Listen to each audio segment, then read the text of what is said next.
Hi guys, welcome back to my channel. If this is your first time of coming across my video, thank you for stopping by. Please kindly subscribe to the family. There are lots of valuable content that you can gain a knowledge or two from. If you're an old subscriber, thank you so much for always being here. Thank you for your love and support on all my videos. So today we'll be learning how to make this beautiful casual two-piece. So the shirt has a pocket that is just placed on it. It is not it is just placed on it just for fancy. Then it is a high-low shirt. The back is slightly longer than the front. The front is shorter. So I'll be folding my fabric in a way that the shoulder there will be no joining. So I'm going to fold it that way. There is no joining at the shoulder, and the middle part there is actually no joining, just the front part where you are going to cut out the neckline. So now I've marked out my front measurement. My front length, I'll be using 18 inches. So I folded it in a way that the front is going to be shorter. So I'm going to mark, because I'm marking everything in one place. So I'm marking my front length as 18 inches.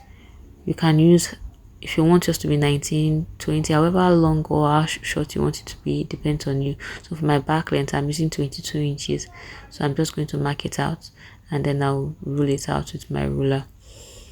So you can determine however long you want the length of your shirt to be, the sleeve of the shirt, however long you want it to be.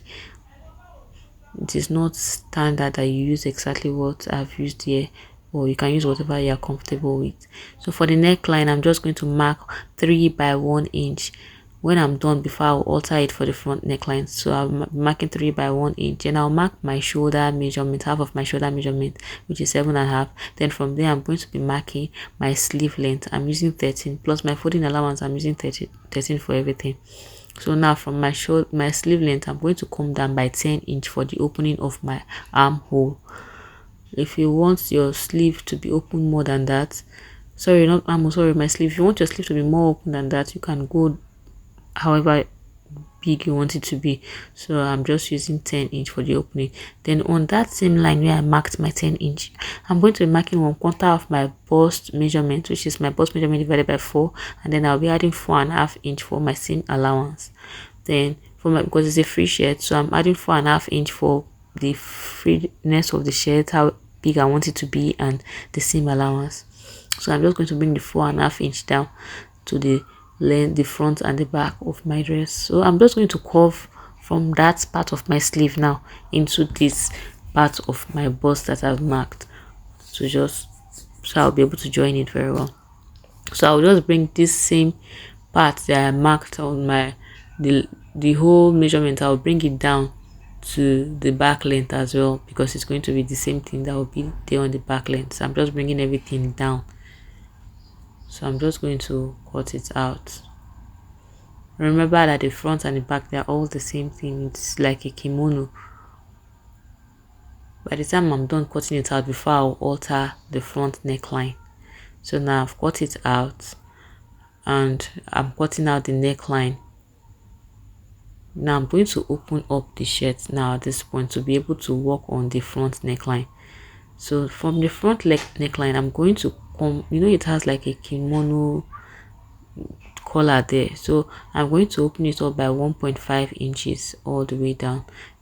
I didn't cut the length of my front, so I'm cutting it out now. So I'm by 1.5, I'm just going to mark it down, because that place will be cut off. Then I'll want it to just have like a smooth transition to the neckline. So I'm just going to use my curve ruler to just connect it from that 1.5 all the way to the neckline, the 3 inches neckline. So I'm just going to cut it out now. So after cutting it out, you can now open up your shirt.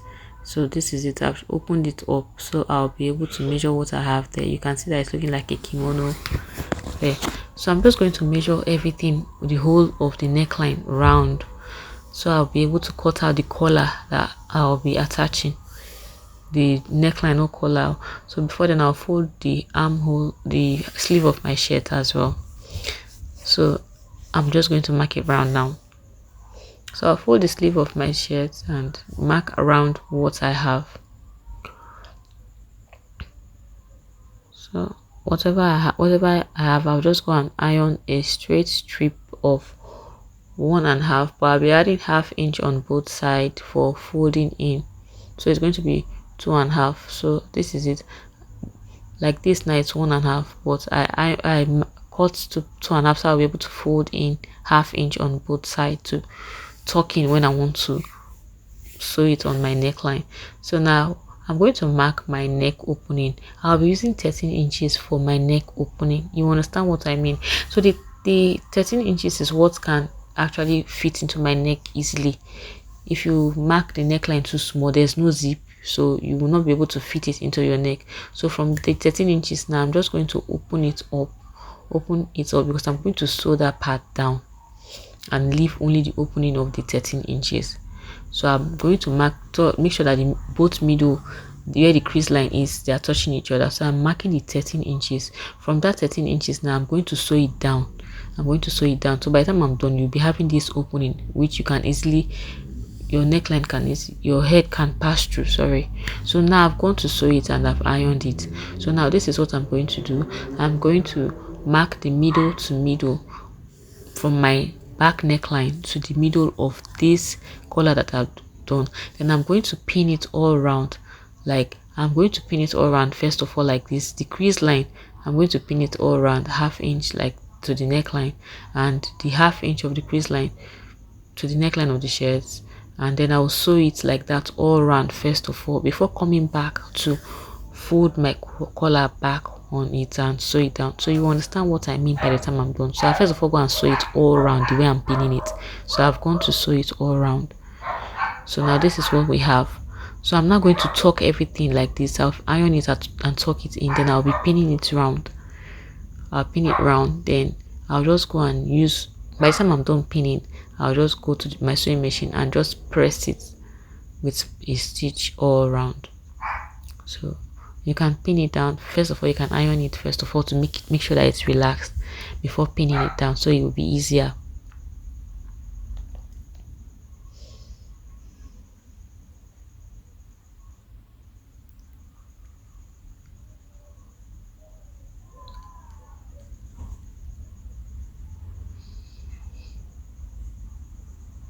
So this is the way I'm going to pin it from all the way around the neckline. So make sure that you tuck that part that we've already sewn in so it doesn't come off.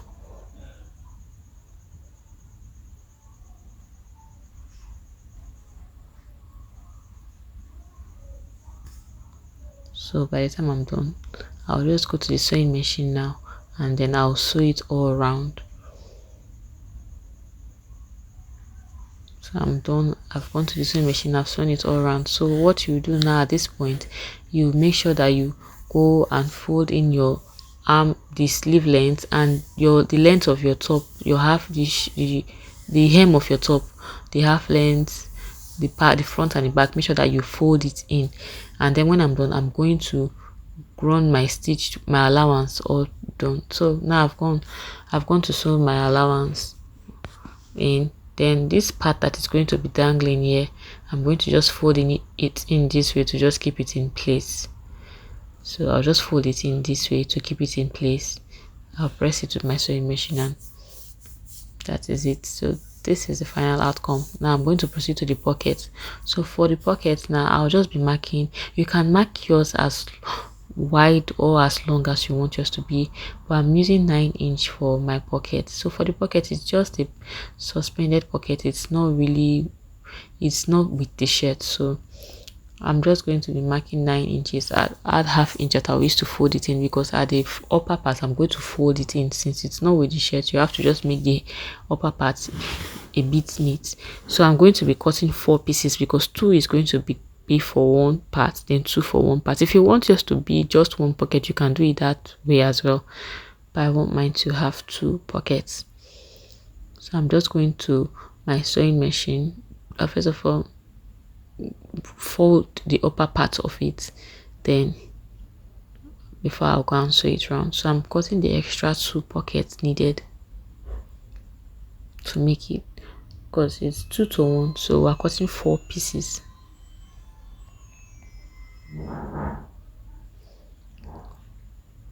So now this is what we're going to do. At the upper part, we'll be folding the up of the pockets like this. We'll just fold it in like this. You fold it in to be neat, then before you sew it round, and then you turn it outside to iron before coming to press it on the shirt. So I'll just go to my sewing machine and do that now, so you see what I mean. So I've gone to sew the pocket. Now this is what it's going to give me. So you are just going to, after here, you're just going to press the pockets on the shirt. So this is the both of them. So from the shirt, I'm going to be marking 1.5 inch away from this collar to press my pocket. You can take it upper, you can take it higher than this, you can bring it lower, but I just wanted mine to be a bit lower and end at the same point where the half length, where the back length of my shirt ended. So however you want it to be, that's how you do it. So this is the final part of this tutorial. For the shorts, I'll be doing it in a separate video because I don't want this video to be too long. So I'll be doing it in a separate video. After this video, I will be uploading it in the next video. So that is all for this shirt. By the time I'm done sewing, you see the final outcome of it.